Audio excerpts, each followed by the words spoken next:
Growing up, I didn't have my dad. It was just my mom and my 3 older siblings.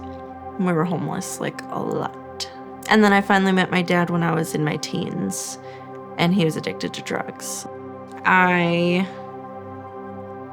thought that he really was trying to be in my life. He wasn't.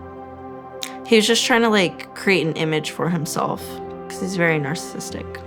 I never had somewhere that I could be like, oh yeah, this is home. Or, you know, I couldn't really have friends over because I don't know how long I'm gonna be staying here.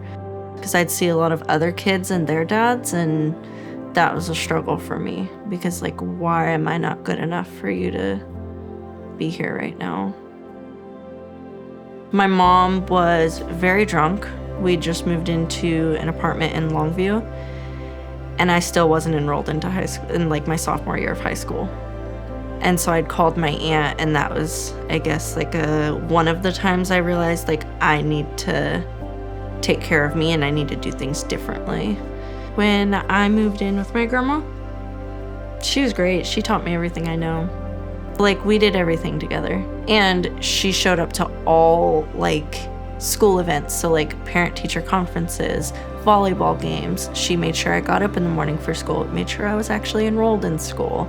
And she was, like, a huge support system, and probably my first best friend that I had.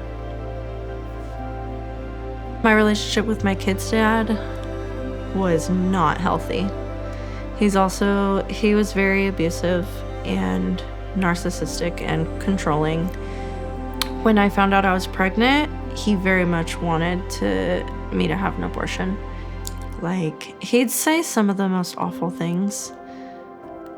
Like that he was gonna push me down the stairs to get rid of it. Yeah, it was... Looking back now, I'm like, how could I just sit there and listen to that? That's wild. It was scary when I found out I was pregnant, because to imagine me as a mom with the role model I had, I for sure thought I was gonna fail. I just didn't see a future. I found out about Road to Hope through 211.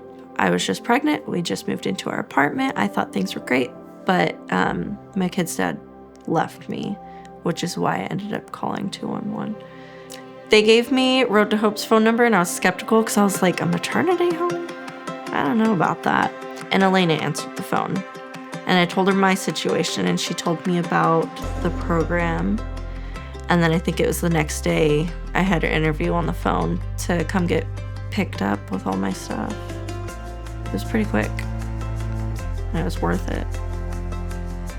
When Road to Hope picked me up, I was nervous. It was a mix of emotions of, it was scary, but exciting, and a relief. Like, I felt that's where I needed to be. It felt safe. I had a room, I had a bed, I have food. No one here is gonna harm me. Road to Hope, Elena and Frank, they were, like, I could see the similarities between the relationship with my grandma and the relationship with Road to Hope staff. So, like, it's unmatched. I ended up leaving after I had my first son, but I left Road to Hope with more power than I went into it with, and a lot more accomplishments. Like, I actually believed if it didn't work out with my kid's dad, I can leave. Like, I'm strong enough for this time. And I did.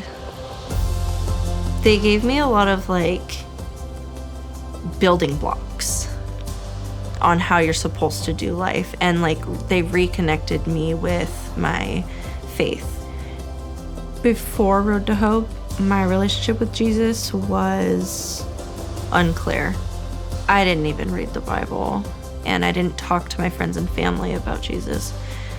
After Road to Hope, I read my Bible daily.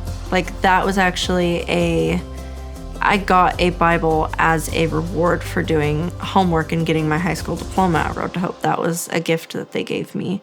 But, like, I felt free to ask questions, even if they sounded stupid. Like, how could he part the sea? How could one person do that? Well, you know, and I learned and I believed. And I think before Road to Hope, I wouldn't even be brave enough to ask anybody that kind of question. And having that relationship with Jesus makes my life easier because I can trust him with a lot of my struggles.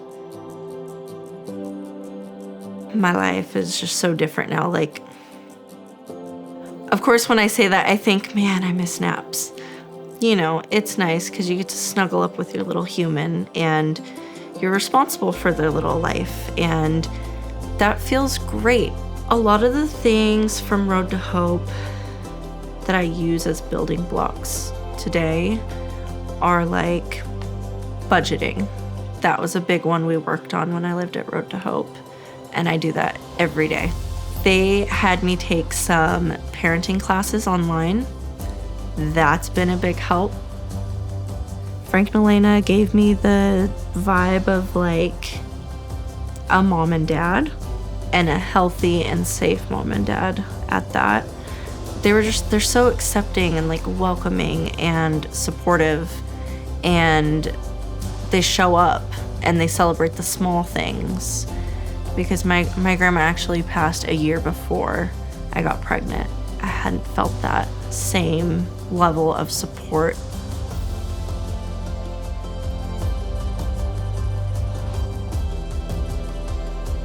If I met someone in a similar situation as mine, I would tell them to run the opposite direction, take your baby, and go to Road to Hope. The chaos, it gets very addicting, and the toxicity gets very addicting, but think about what's at stake. And like, you're about to have a kid, so like, this is real life now. You can't mess with their life too. It's not fair.